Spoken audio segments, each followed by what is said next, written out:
todos sus amigos y enemigos que él no era un hombre de cuestiones de los sentidos, sino realmente un espíritu estrictamente pensante y racionalista.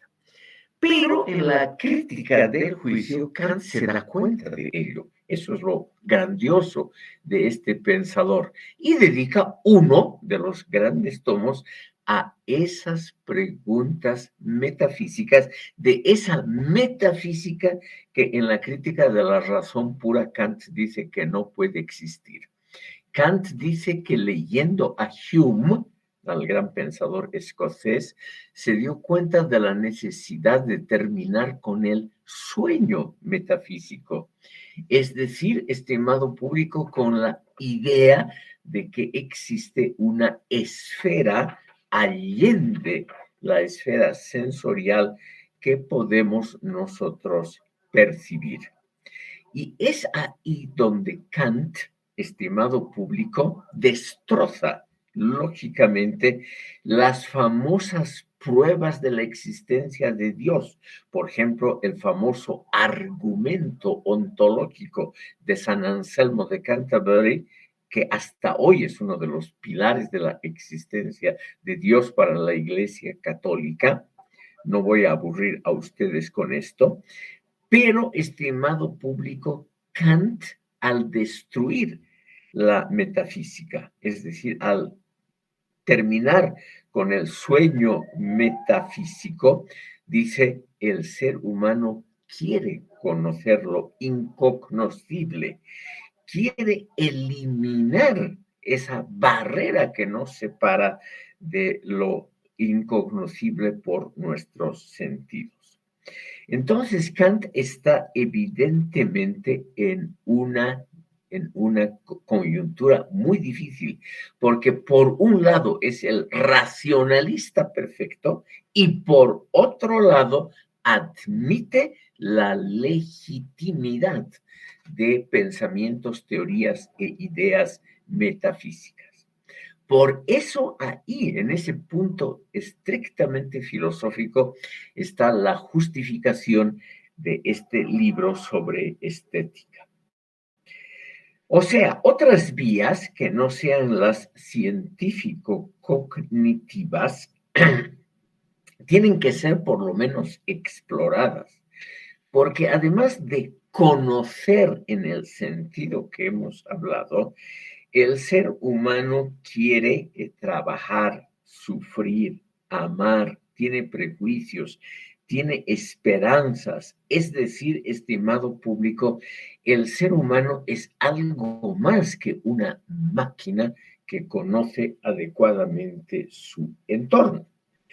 Entonces, la crítica de la razón práctica, esta obra sobre ética, realmente es algo más que un tratado normal sobre moral, porque nos muestra las limitaciones del ser humano. Kant siempre cree que lo incognoscible, lo metafísico, no es algo que podamos conocer. Nosotros, nos dice en la crítica de la razón pura, no conocemos las cosas en sí, sino los fenómenos, es decir, cómo las cosas se presentan a nuestras facultades cognitivas, pero no conocemos el fondo de las cosas. Y él reconoce que eso es una carencia, que es algo que el ser humano nunca va a dejar de pretender alcanzar. Ven ustedes, Kant se mueve en antinomias, se mueve en contradicciones. Por eso quiero leerles algunas de las críticas. Les he leído ya dos o tres al comenzar el tratamiento de Kant. Quiero seguir en el fondo con José Ortega y Gasset, quien nos dice lo siguiente. Kant es una mente que se vuelve de espaldas a lo real y solo se preocupa de sí mismo. A Kant no le importa saber, sino saber que realmente sabe. Kant, más que saber, le importa no errar. es decir, algo clásico de la filosofía cartesiana. La filosofía kantiana sería la filosofía de un subjetivismo excesivo.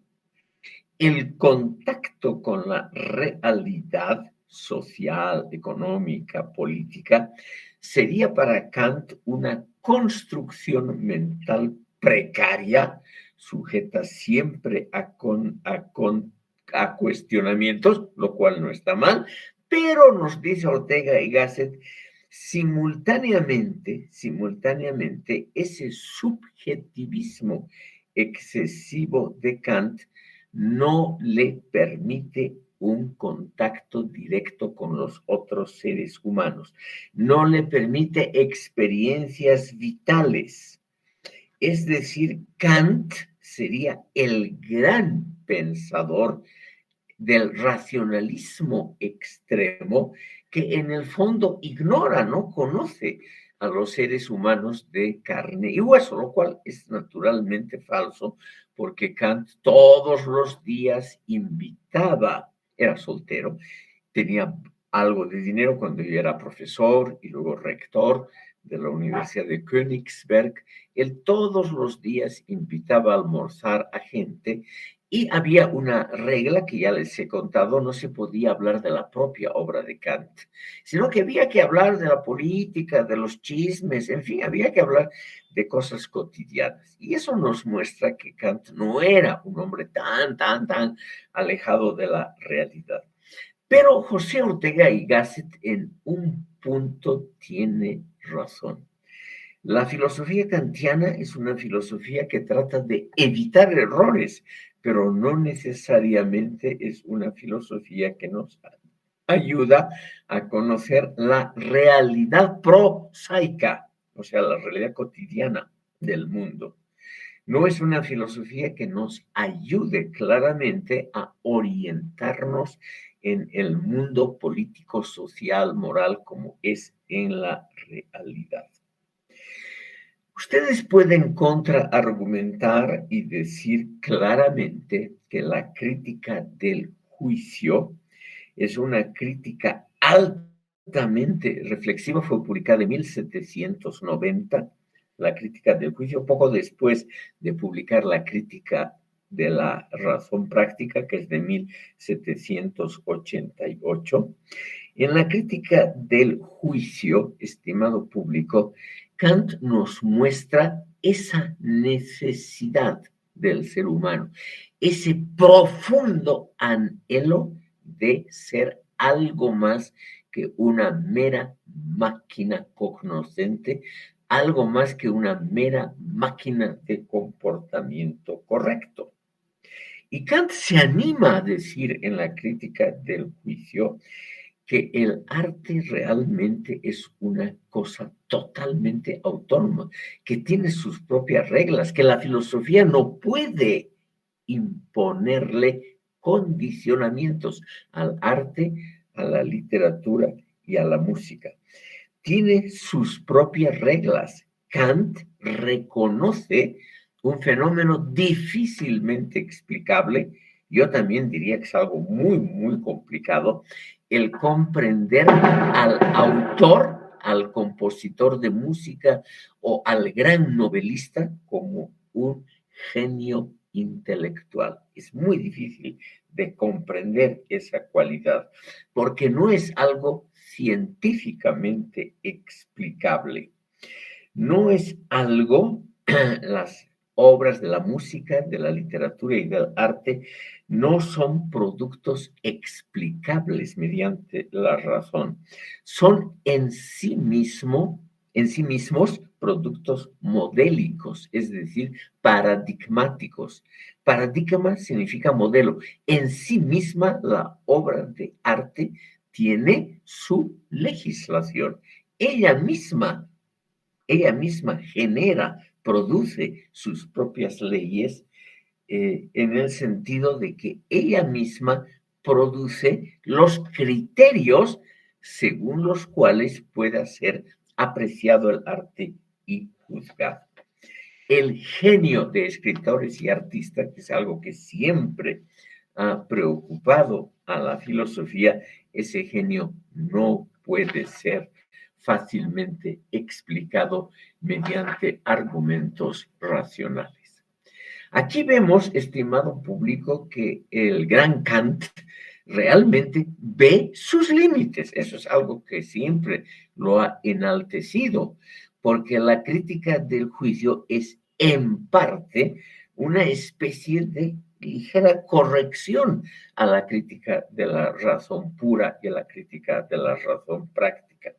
Eso es lo interesante. Lo mismo, estos escritos breves sobre la religión, estimado público, porque nos muestran algunas cosas realmente muy interesantes.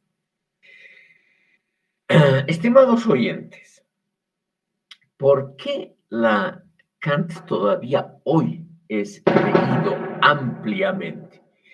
Quiero referirme a una obra muy interesante de Jürgen Habermas, que está traducida al castellano y que se llama De la impresión sensorial a la expresión simbólica, publicada no hace mucho, en 1997. De la impresión sensorial a la expresión simbólica, donde Habermas se preocupa largamente por la religión y por las enseñanzas que Kant para la vida cotidiana nos da sobre la religión. Eso es lo interesante, es un diálogo con Kant sobre la religión, pero no para atacar a la religión. Kant mismo nos dice, no vale la pena ya criticar los dogmas, la historia de la religión, que es una historia de iniquidades. Sí, estimado público, aunque a ustedes les parezca tal vez curioso el dicho, la historia, por ejemplo, del papado católico es realmente una historia de monstruosidades. Monstruosidades. Lamentablemente no podemos tratar el tema. Aquí además es un tema lúdico muy interesante. Los papas más ilustres han sido papas muy depravados y dedicados a la protección de artistas, todo simultáneamente, como Alejandro VI, Julio II, León X, etc. Habermas nos dice, hay que dejar de lado, porque ya está hecha esa crítica de la religión como institución práctica, como institución de la vida cotidiana de los seres humanos. Tenemos que ver, nos dice, la religión como lo ha hecho Habermas.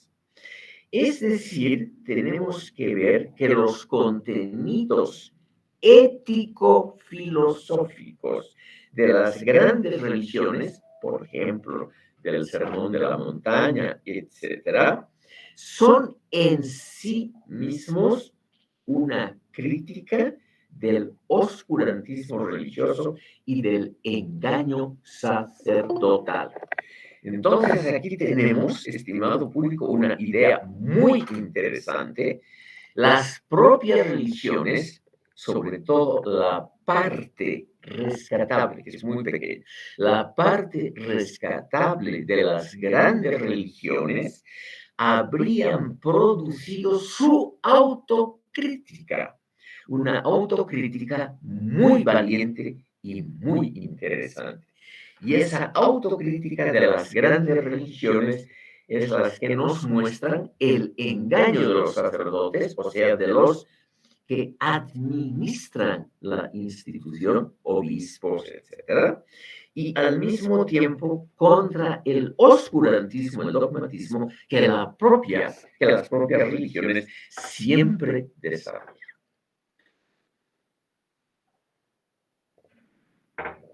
Kant mismo ha desarrollado esta temática brillantemente. La razón práctica, nos dice, no estaría en condiciones de contrarrestar una modernización desbocada e irracional basada exclusivamente en elementos fríos de racionalidad instrumental. no estaría en condiciones. Pero las religiones, como son mucho más amplias de lo que se cree a primera vista, sí nos ponen algunos elementos para ampliar nuestra visión del mundo y por lo tanto las religiones nos servirían para comprender, ahora dice Habermas, el mundo actual, ese mundo desbocado de la tecnología y de la razón instrumental. Es decir, las religiones, los elementos filosóficos de las religiones, no los ritos, las instituciones, las prédicas de catecismo, eso para Habermas y para Kant no sirve para nada. Pero el núcleo filosófico de las religiones, el contenido, por ejemplo, en el Sermón de la Montaña, nos ayudaría a comprender que una civilización basada exclusivamente en la razón instrumental, en la tecnología más desarrollada, por más brillantes que sean sus resultados, no nos permiten tener tranquilidad de alma y no nos permiten construir un sentido de nuestra vida y un sentido del universo. Porque esa racionalidad instrumental sería infiel a un principio propio de la razón, ponerse a sí misma en duda. Entonces, Kant ya nos había dicho anteriormente que la religión sirve para ese fin que no puede ser conferido por la razón instrumental y por la crítica de la razón pura. O sea, el conocimiento, por más correcto que esté, el conocimiento científico, por más veraces que sean sus resultados, no nos permiten precisamente conocer qué es el sentido del mundo y de la existencia.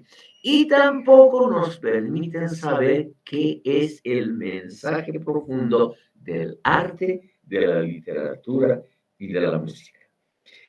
Para ello es indispensable una aproximación, una idea regulativa que nos muestre lo rescatable, que es poco, pero lo rescatable de la verdadera religión. Para Kant, la religión constituía simultáneamente la fuente de una moral congruente con los principios de la razón, pero también el lugar importante que le corresponde a los sentimientos. Aquí al final de su vida, son las últimas obras que publica Kant, como la lucha de las facultades, etc. En esas últimas obras de su vida, Kant se da cuenta, estimado público, de la necesidad de incorporar la parte racionalista de los sentimientos. No cualquier sentimiento, sino la parte racionalista de los sentimientos, porque eso ayuda a dos grandes aspectos de la vida, que son la ética y la estética. Es decir, lo que nos puede dar una especie de satisfacción de la vida, que no solamente es conocer adecuadamente cómo funciona el mundo. Entonces, aquí, estimado público, tenemos, según Habermas, lo rescatable del pensamiento kantiano, que no está en la crítica de la razón pura, sino que está precisamente en las reflexiones kantianas sobre religión, arte y política. En esos tres campos, religión, arte, política, estaría realmente todavía vivo el pensamiento kantiano, y yo, que conozco poco de estas cosas, he preferido en lugar de improvisar cosas raras, he preferido, estimado público, acogerme a lo que Habermas ha dicho sobre Kant, que eso es muy, muy interesante.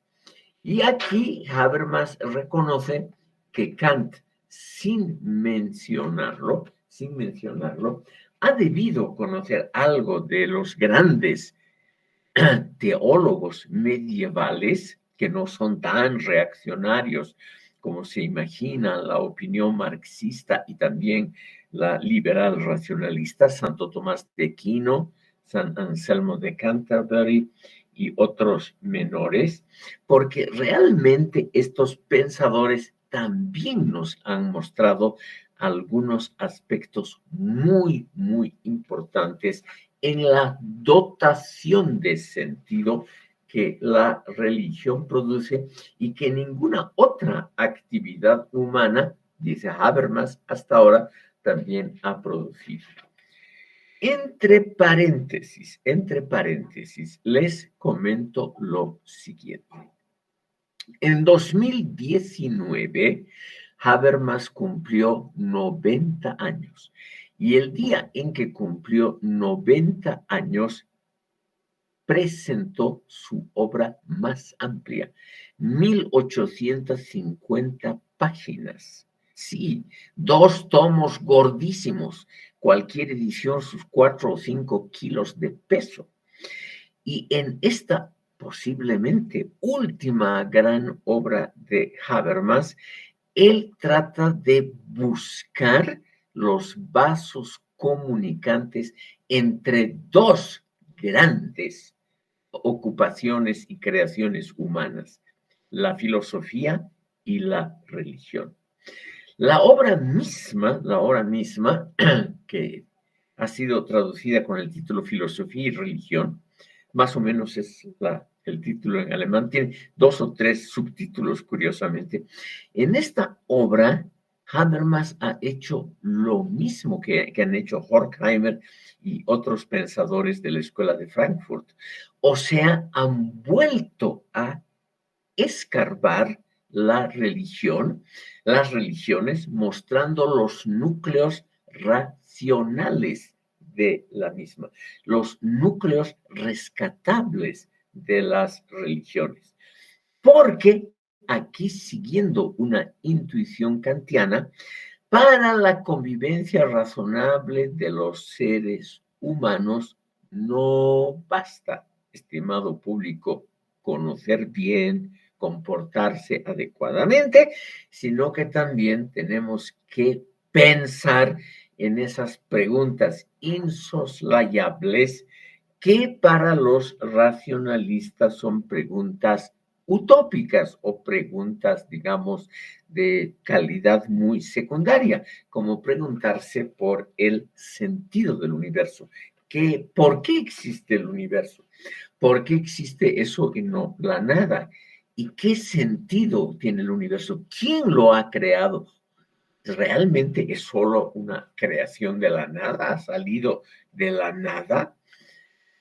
¿Por qué esas preguntas metafísicas son importantes?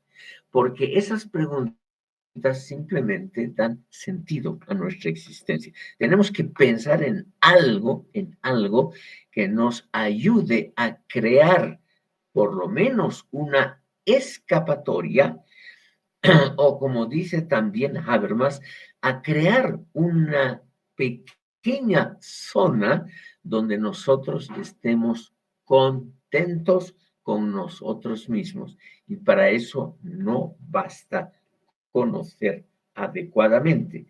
Tiene que haber algo más que nos llene. Y las religiones, eso sí, el 99% en forma muy, muy poco racional y muy poco rescatable, han tratado de hacer esa función, dar sentido al universo. Aquí parecería, estimado público, que Kant se sale de los límites que él mismo se había impuesto en sus estudios gnoseológicos. Porque evidentemente Kant, como les he contado, Kant tenía una notable desconfianza hacia el mundo de los sentimientos y las intuiciones. Entonces Kant realmente se preocupa en las últimas obras, al final de su vida, se preocupa por preguntarse si hay algo más. Y entonces nos dice algunas cosas muy interesantes. Por ejemplo, Dios sería la suprema síntesis a la que puede alcanzar la racionalidad humana. Él nos dice, el universo es algo que no lo podemos conocer en su totalidad por la vía de la razón cognoscente. No podemos saber qué es el universo en sí. Ya la crítica de la razón pura nos había dicho, no podemos conocer las cosas en sí, solo los fenómenos, es decir, cómo las cosas se presentan ante nosotros. Pero no podemos dejar de reflexionar sobre las cosas en sí. Es decir, el ser humano no puede dejar de pensar, aunque se le prohíba hacerlo mediante argumentos estrictamente racionales.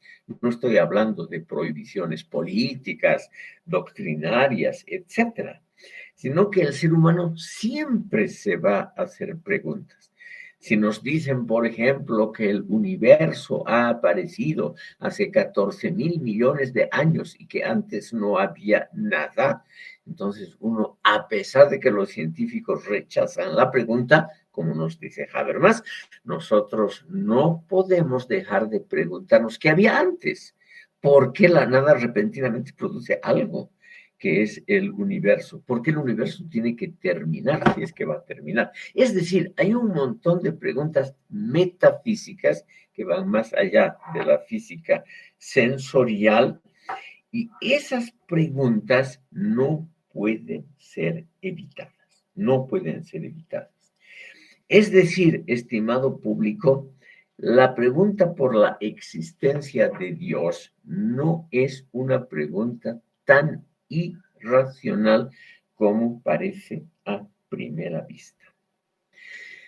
Kant mismo notó, estimado público, y ahora me voy a referir muy brevemente a la crítica de la razón pura.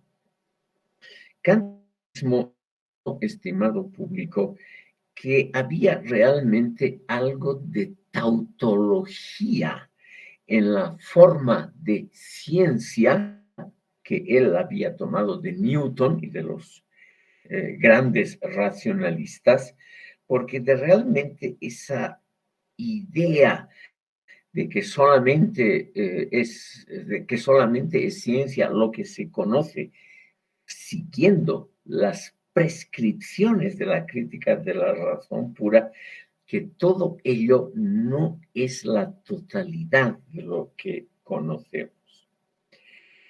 Kant nos dice, estimado público, como ustedes, eso lo pueden ver en cualquier, en Wikipedia, es una cosa de pocas, digamos que hoy ha caído en importancia, como les dije, por ejemplo, la diferencia que hace entre juicios analíticos, que son juicios cuyo predicado está contenido en el sujeto, que es el principio de identidad por excelencia. Por ejemplo, la frase el triángulo tiene tres ángulos es un juicio analítico porque el sujeto y el predicado son idénticos.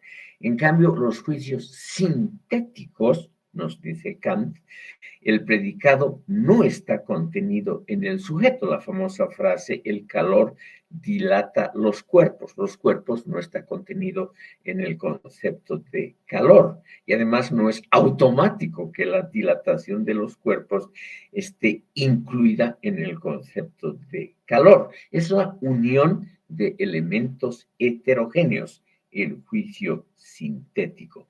Y esos juicios sintéticos son el fundamento de la experiencia y de la percepción sensible. Pero los juicios analíticos son los realmente verdaderos, los universales, los necesarios, pero son en parte tautológicos, son juicios a priori verdaderos. Entonces, estimado público, Kant tiende, eso le han criticado todos los autores posteriores, Kant tiende a una forma de racionalismo tomado de la gran obra de Isaac Newton, o sea, de las ciencias físico-matemáticas de su tiempo. Y ya desde Vico, Jean-Baptiste Vico, que lo hemos tratado aquí, que es anterior a Kant, ya Vico hace una diferencia entre ciencias naturales y ciencias sociales o ciencias humanísticas y establece que las lógicas de ambas son diferentes. Kant, y eso siempre se le ha criticado, deja de lado esa valiosa diferenciación y tiende a creer que todos los juicios científicos, los verdaderos, tienen que ser los juicios similares o iguales a la lógica de las ciencias naturales, o sea, de las ciencias físico-matemáticas, que según algunos autores son realmente tautológicas, o sea, repetitivas. Kant ha estudiado los juicios sintéticos que están garantizados solo por la experiencia sensible, dependen del tiempo y del espacio, son juicios particulares, dependientes, contingentes, o sea, de validez casual, fortuita, ¿no? Lo contrario siempre es posible. Son juicios validados solo a posteriori. En cambio, los juicios analíticos son válidos a priori, o sea, antes de la experiencia. Pero el problema es que ese tipo de juicios racionalistas, llamados analíticos por Kant, que son los que él en el fondo prefiere, son tautologías en el fondo que no añaden mucho a nuestro saber. Entonces, el gran problema es cómo consolidar estos juicios sintéticos a posteriori para que tengan realmente una validez científica. Ese es uno de los grandes temas de la crítica de la razón pura, que aquí no vamos a ver, estimado público, porque se lo puede ver brillantemente en la obra de Joseph Esterman, como les dije, o en cualquier resumen de Wikipedia que lo haría mucho mejor que yo, es decir, esas diferencias entre la analítica trascendental y la dialéctica trascendental, la obra de las categorías de Kant, en eso sigue Aristóteles, cantidad, calidad, relación, modalidad, juicios individuales, particulares, universales, afirmativos, negativos, infinitos, juicios categóricos, hipotéticos, disyuntivos, problemáticos, asertóricos, apodícticos. Todo eso, estimado público, lamentablemente hoy tiene digamos, el cariz de algo medieval, es decir, de una escolástica que hoy en día es un poco anacrónica. Las matemáticas son, por ejemplo, los juicios sintéticos a priori por excelencia, pero ¿tiene que ver algo eso con la ciencia actual? Es la pregunta. Y la mayoría de los pensadores cree que no, que eso realmente es lo superado por Kant. La idea, por ejemplo, de que espacio y tiempo sean cuestiones a priori, que no proceden de la experiencia, sino que son intuiciones profundas de nuestro aparato cognoscente. Por ejemplo, Kant nos dice, podemos pensar el espacio sin cosas, pero no cosas sin espacio. Más o menos lo mismo vale para el tiempo. Por lo tanto, el espacio sería la condición de cognoscibilidad de las cosas. Todo esto es muy interesante, estimado público, fue muy interesante en su época, pero hoy en día tenemos una, digamos, resistencia, una reserva a aceptar la lógica kantiana como la única lógica de la función humana de conocer.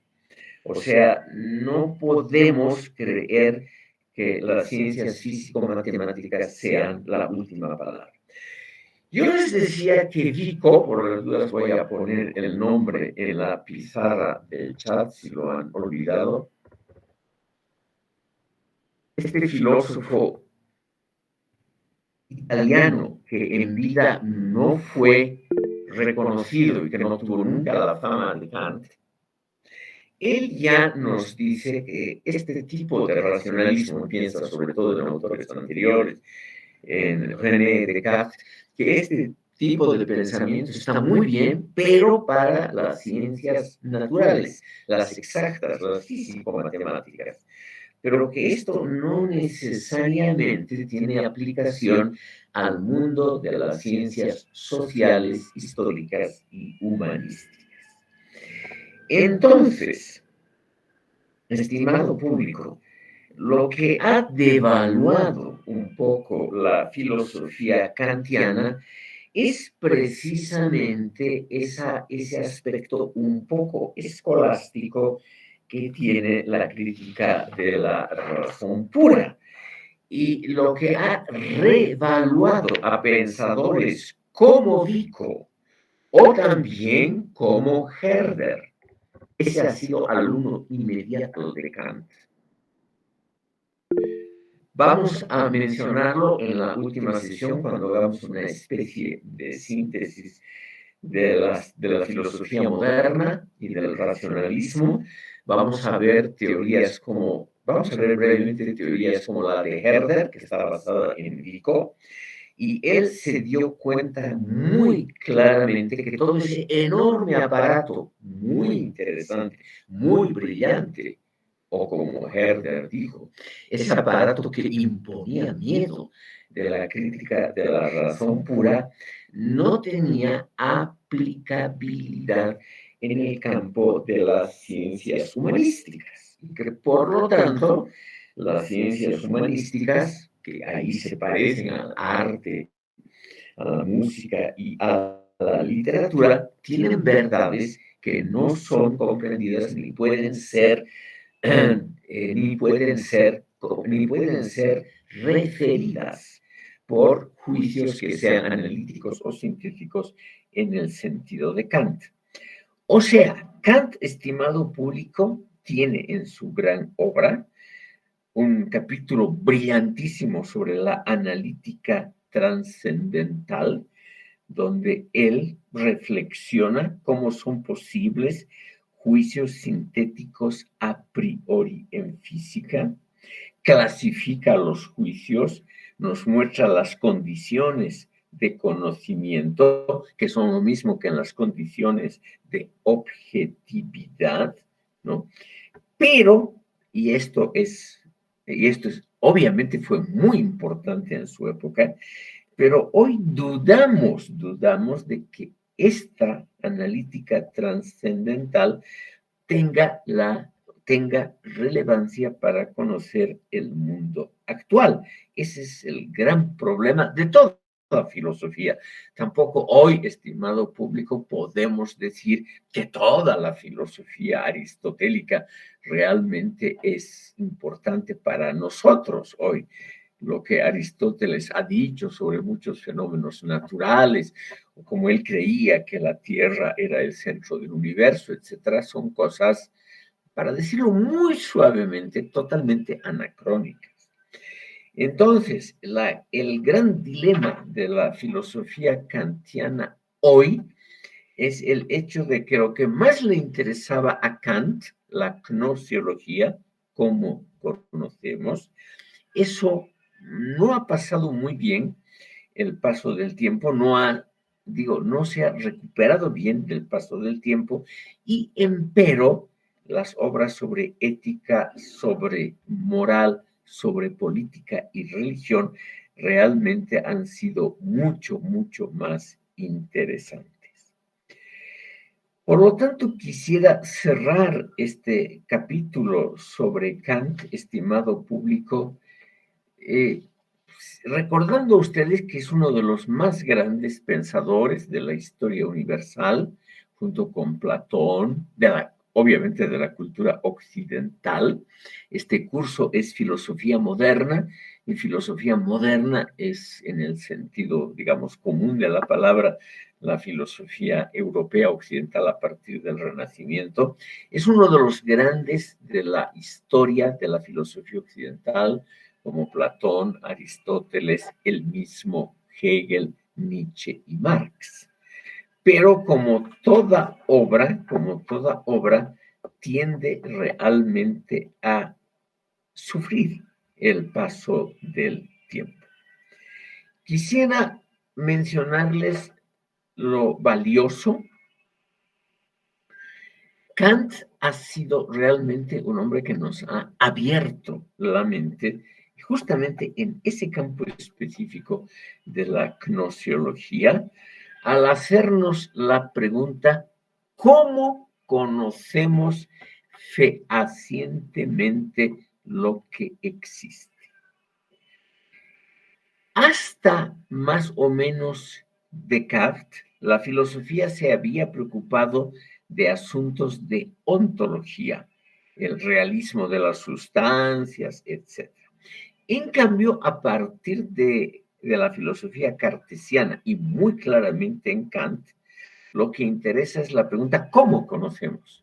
¿Y cómo haríamos para conocer más precisamente nuestro entorno? Lo cual es obviamente una pregunta más científica. Lo otro, pensar solo en ontología, tiene algo de reflexión realmente metafísica, es decir, de cosas que no pueden ser comprobadas empíricamente. ¿Qué es lo que existe? La pregunta básica que se hacen los presocráticos, ¿qué es lo que existe? Fue reemplazada por la pregunta, ¿cómo conocemos lo que existe? Y sobre todo, ¿cómo conocemos de forma fehaciente, veraz, segura lo que existe? Entonces, estimado público, obviamente esa preocupación gnoseológica, teoría del conocimiento, ha sido básica para comprender el mundo actual y para no solamente comprender, sino para explotar y utilizar el mundo actual. Eso es uno de los grandes méritos de la filosofía racionalista que culmina en Kant. Pero, lamentablemente, ese impulso que han dado Descartes y Kant, ese impulso racionalista tan fuerte, ha terminado, como ocurre casi siempre, haciendo temblar a la base de los maestros que han propuesto esas teorías.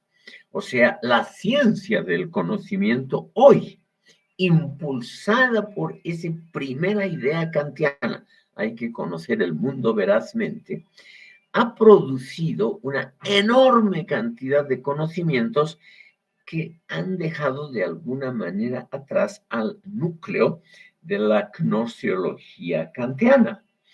Y por lo tanto, estimado público, esa filosofía, ese aspecto de la filosofía kantiana nos deja hoy en día, nos deja con un sabor a cosa superada.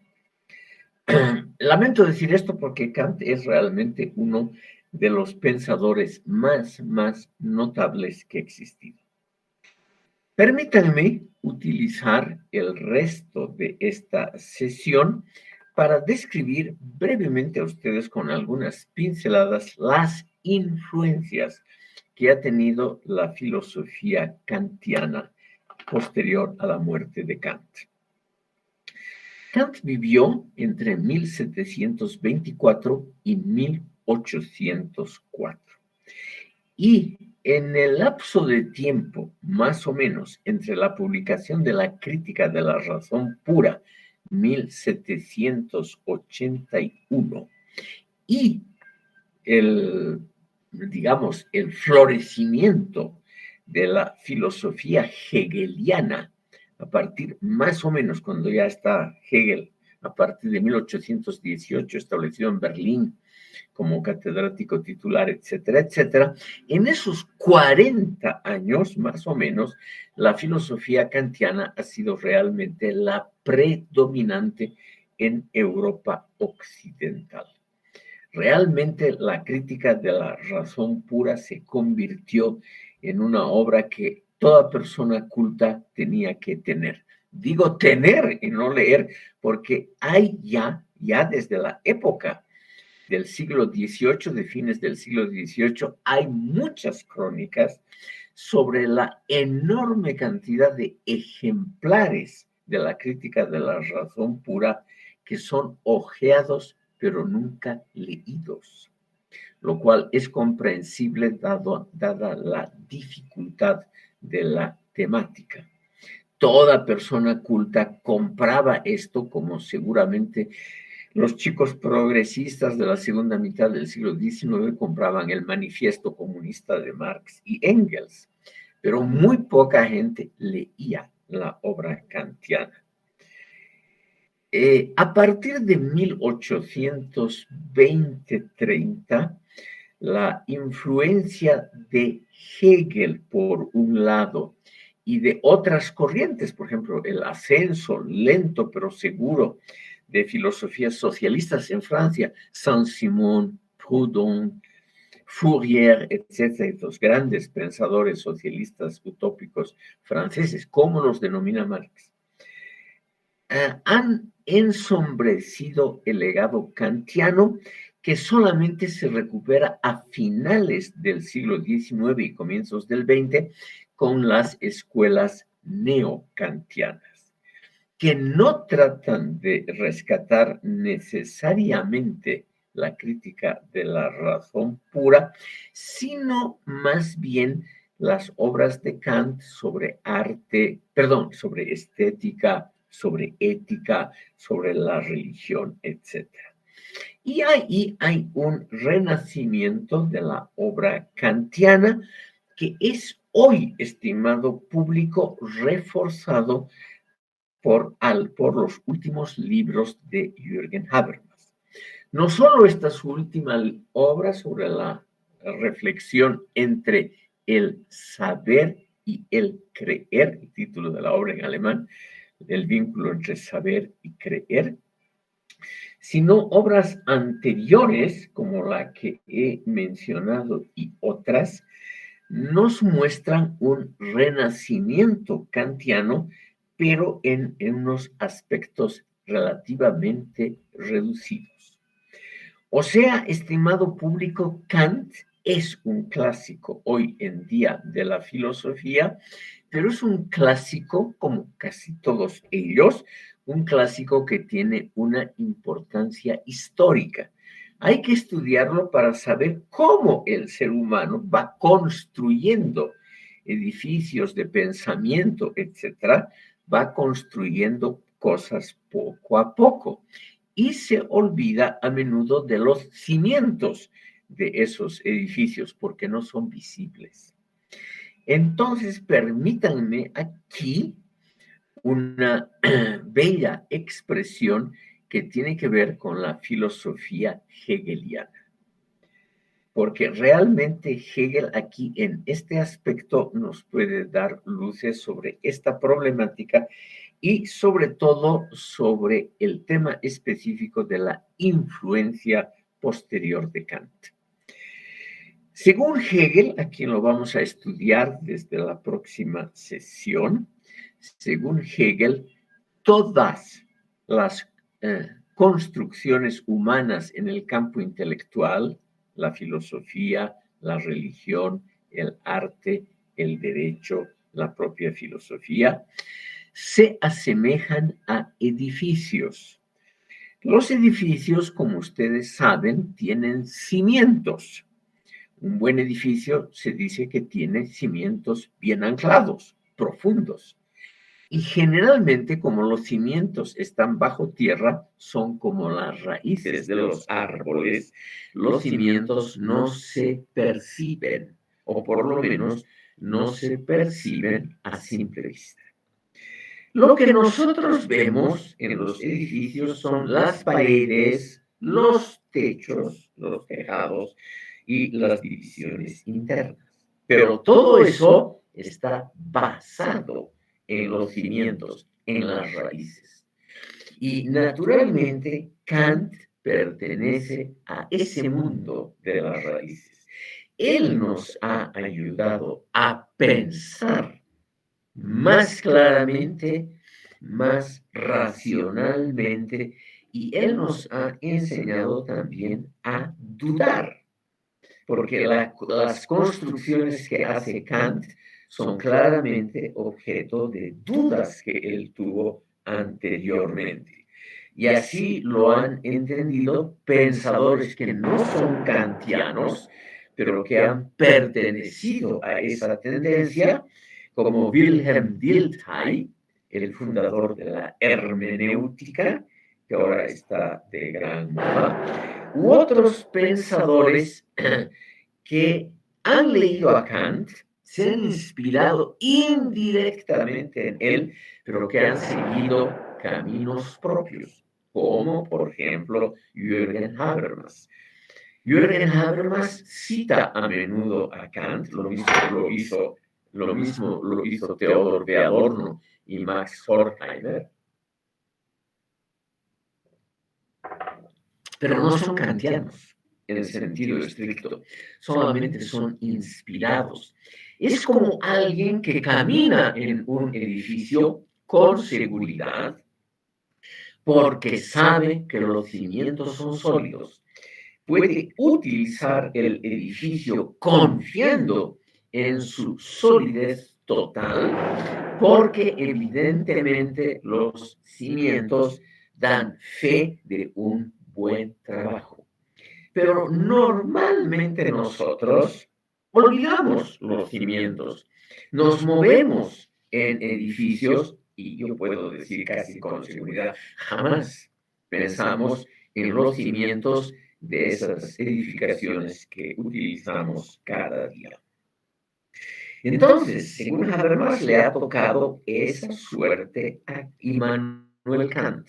O sea, le ha tocado en suerte ser una de las raíces del pensamiento occidental, de las raíces más importantes, pero no es algo que sea visible hoy en día. No es algo que sea realmente utilizado. Hay poquísima gente que hoy se proclama kantiana. Hay gente obviamente que cita ocasionalmente a Kant porque le da prestigio tener una cita de esas complicadísimas y esotéricas obras, da mucho prestigio, pero kantianos en sentido estricto hoy no existen. Sin embargo, estimado público, Kant nos ha ayudado a pensar críticamente.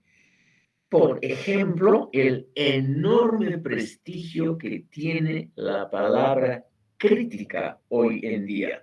También entre los detractores del pensamiento crítico que se adornan con plumas ajenas, como dirían los pieles rojos norteamericanos, se adornan con plumas externas usando la palabra crítica por el prestigio que tiene. Y hay que reconocer que crítica, es decir, análisis profundo, no creer a priori lo que nos dicen, examinar a fondo, dudar cada momento, seguir construyendo a partir de dudas, de objeciones, etcétera, como lo ha hecho Karl Popper, quien sí se consideraba un gran kantiano. Todo ello, estimado público, tiene que ver con estas tres críticas que hemos mencionado muy breve y cursoriamente en esta sesión. O sea, el prestigio del análisis, del desmenuzamiento de algo, de la construcción de una teoría, pero yendo con todo cuidado y examinando cada paso, esa es evidentemente una clara herencia de este pensador Immanuel Kant.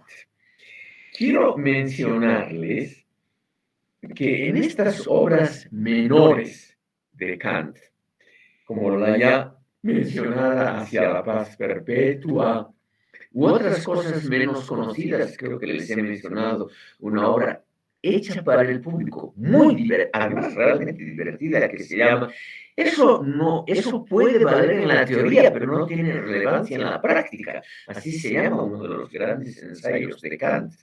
Porque esa es era una expresión muy usual en la Europa del siglo XVIII. Reitero, eso puede valer en la teoría, pero no tiene relevancia en la praxis. Kant nos muestra que no es tan así. Obviamente hay cosas teóricas que no tienen ninguna relevancia en la práctica, pero, y aquí sigo a Karl Marx, no hay nada más revolucionario que una buena teoría.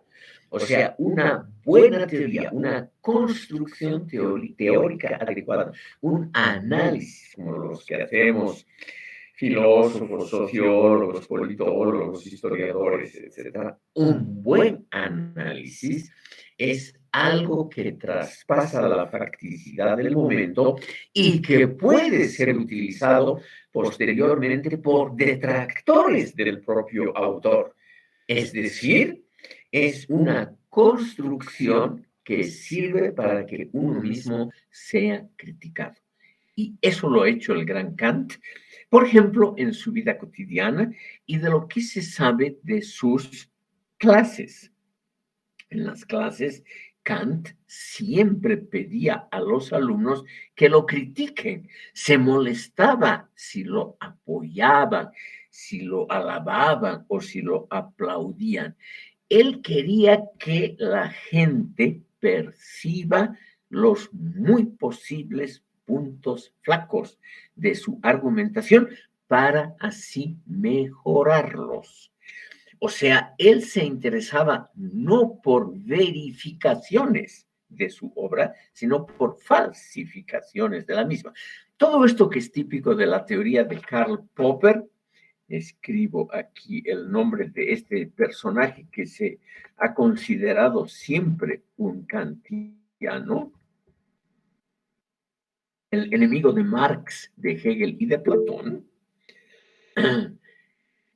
Karl Popper, la teoría de él es la teoría de las falsaciones, es decir, lo importante en el avance de la ciencia es encontrar los puntos flacos de una teoría, de una interpretación o simplemente de una gran exposición para así avanzar. La ciencia no avanza con alabanzas, con afirmaciones, etcétera, sino con críticas y con análisis fuertes.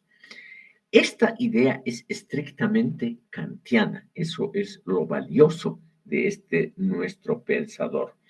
Por eso me parece interesante resumir muy brevemente lo rescatable de Kant para el día de hoy. En primer lugar, el enfoque crítico en el sentido original que le da Kant, no en el sentido que tenía la palabra en el mundo griego, que significaba el punto culminante de una enfermedad, donde el paciente o se moría o se sanaba, sino crítica en el sentido de análisis, de desmenuzar, en el sentido de escarbar qué puede haber de razonable o de detestable en una teoría, etc. Entonces, aquí tenemos ese elemento crítico original como lo rescatable de la teoría kantiana. El otro elemento que me parece a mí rescatable, estimado público, es evidentemente sus teorías sobre historia y política.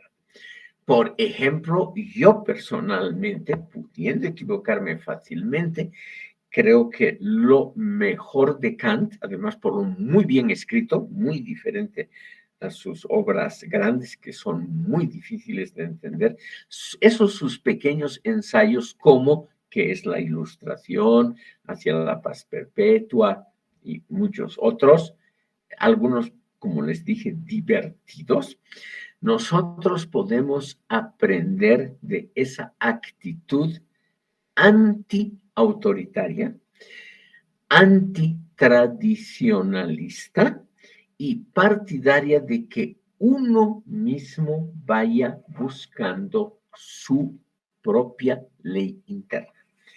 Eso es lo interesante que se deriva de toda la crítica de la razón práctica y de la ética kantiana. Uno mismo debe ser el legislador de sus actos. Uno mismo debe ser el examinador, o sea, el que critica, y el creador, el legislador de su propia moral. Uno mismo, no la tradición, por más santa que sea, por más notable que sea, por más sacrificios que tenga la tradición. Porque evidentemente aquí, por ejemplo, en Bolivia, en el mundo andino, hay una especie de endiosamiento, de enaltecimiento de las tradiciones indígenas simplemente porque son indígenas y son tradiciones que han sido humilladas, postergadas y explotadas. Pero Kant diría, todo eso es muy notable, pero no le da consistencia lógica a una tradición. Puede ser una tradición de sufrimiento, un memorial de agravios, como se decía en la Revolución Francesa, que fue el fundamento para echar abajo el antiguo régimen, el memorial de agravios, que es un memorial obviamente de conductas éticas contrapuestas a la explotación. Todo eso es muy notable, pero no necesariamente significa que tengan relevancia actual para enfrentarse al mundo actual. Entonces, Kant en esas pequeñas obras, como el ensayo que es la Ilustración, nos da a entender que el ser humano tiene que ser crítico de sí mismo y al mismo tiempo legislador, por ejemplo, de sus leyes morales, y no depender de lo que digan los otros. Como ven ustedes, se trata de un pensador que nos ha dejado muy importantes conocimientos y enseñanzas, su crítica del juicio, donde él evidentemente hace una pequeña autocrítica de sus obras anteriores y reconoce que el mundo de los sentimientos, por ejemplo, el mundo del juego, de lo lúdico, del placer, que también es importante, que también da sentido a la vida, eso también es una herencia kantiana.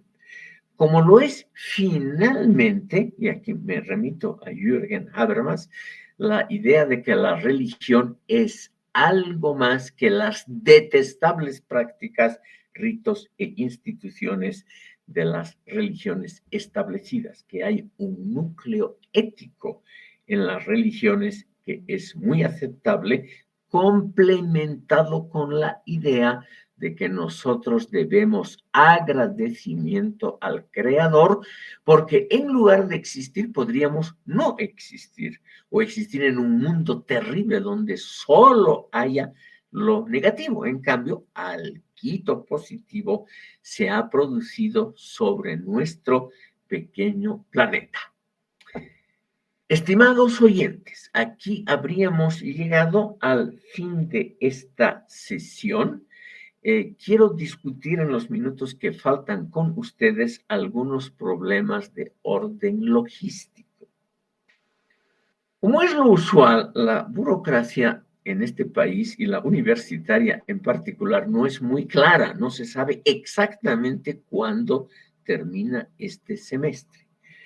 Hay datos de que terminaría oficialmente el 17 de noviembre, otros dicen el 7 de diciembre, Yo obviamente voy a dar las clases, si mi salud lo permite, hasta el último momento oficial que dure el semestre y de acuerdo a ustedes, vamos a incluir 1 o 2 sesiones de reposición de lo faltante por la afección repentina que tuve justamente en una sesión con ustedes, creo que fue el 11 de octubre, una sesión en que me sentí muy mal y tuve que interrumpir la sesión e ir directamente a un hospital. Y nuevamente agradezco las muchas muestras de solidaridad y afecto que ustedes me han hecho llegar.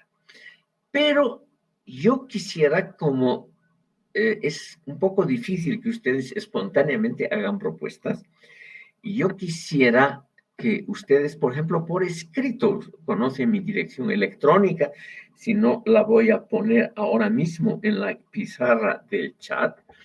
Ustedes pueden hacerme llegar propuestas de fechas para reponer las sesiones faltantes. Yo me acojo con mucho gusto a las propuestas de ustedes. Ahí tienen ustedes mi dirección electrónica o los que quieren mi número de teléfono, mi teléfono fijo. Yo por suerte uso rarísimamente un celular.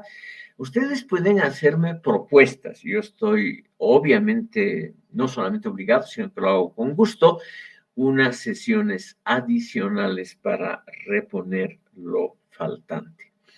Y como les dije, estaría bien que ya vayan pensando o ya vayan elaborando, nunca todo a último momento, Kant era enemigo justamente de eso, que ustedes vayan pensando en un pequeño trabajo para recibir una calificación, reitero, un trabajo escrito de no más de 5 páginas, cualquier tema, pero que haya sido tratado en el módulo, donde ustedes expresen ante todo y sobre todo, reitero, subrayo, enfatizo, su opinión crítica de ustedes sobre tal tema. No tienen por qué copiar de Internet. Primero, que eso se nota inmediatamente y luego que no, eso no refleja un esfuerzo intelectual de ustedes como estudiantes de filosofía que en homenaje a Kant deberían hacerlo. Pregunto, ¿hay dudas, sugerencias? ¿Alguna? Aquí el señor Aguilar, por favor, adelante, señor Aguilar. Doctor, muy buenos días. Me alegra mucho que esté sanito. Me alegra Gracias. mucho. Más o menos, Eh, más o menos. no, está bien, lo vemos muy bien, doctor. Quería sugerirle que nosotros tal vez podríamos indicarle el tema que vamos a desarrollar. Yo estoy llevando con usted esta materia y también la de estética clásica. Y también, obviamente, nos ha sugerido lo mismo, pero yo no sé, soy de la idea de que tal vez tendríamos que comprometernos o decirle el tema o indicar el autor que queremos tomar, criticar, escribir acerca de, mm, porque la verdad, incluso, bueno, usted está en contra de todo esto, de todo lo clásico, pero la verdad es que si no hay ni control de asistencia ni nada, eh, bueno, pues yo era de esa sugerencia, ¿no? De en la mitad hacerlo clásico, al estilo clásico, y la mitad del ensayo, pero usted tiene razón, doctor. No sé, yo sugiero que deberíamos indicarle el tema para desarrollarlo en todo noviembre, alguna cosa de esas, por ejemplo. Con todo gusto, señor Aguilar, pueden hacerme cualquier consulta, pero ustedes tienen la total libertad de elegir los temas. Sería anticantiano que ahora yo vaya imponiendo temáticas, así sea disimuladamente, que vaya imponiendo temáticas. Pueden elegir en el fondo cualquier cosa, pero que haya sido tratada en el curso. ¿Por qué ese sistema que tanto gusta aquí? Porque da tranquilidad, da confianza, como me han dicho muchos estudiantes, da una pauta, es como si tuviera una baranda a la cual aferrarse. Ese sistema de controles de lectura, exámenes parciales, etcétera, etcétera, porque eso simplemente en el campo de la innovación y la creación no ha dado resultados. Si ustedes se fijan en la tradición española y en la hispano-católica, que todavía pervive bajo otros nombres en la Universidad Boliviana, van a ver que, por ejemplo, 400 años de existencia de San Francisco Javier, en los campos donde no cuesta mucho, no hay que hacer experimentos, teología, jurisprudencia, filosofía, esa universidad clásica no ha producido nada que sea discutido allende las fronteras del país o en el propio país. Nosotros no discutimos aquí nada que se haya producido en San Francisco Javier en 400 años. Y esa universidad es muy estricta hasta hoy en controles de lectura, exámenes parciales, un complicadísimo esquema de cómo se califica. Por la presencia vale 10 puntos, la otra cosa vale 20, se hacen cálculos muy complejos, pero el resultado a lo largo de siglos es un resultado modestísimo, modestísimo, es la reproducción de lo mismo. Eso sí, muy bien hecha la reproducción de lo mismo, pero no es algo, digamos, novedoso. Y ahí entran también, lamentablemente, los llamados docentes progresistas, que sin saberlo, o sin hacerlo intencionadamente, reproducen prácticas medievales y escolásticas. Simplemente por el resultado se puede medir. ¿Alguna otra? Entonces, estimado público, me despido de ustedes hasta el próximo martes y quedo totalmente abierto a consultas de todo tipo. Hasta luego, que tengan un buen año. Que estén muy bien. Gracias. Gracias, hasta luego. Hasta luego. Hasta luego, doctor. Hasta luego.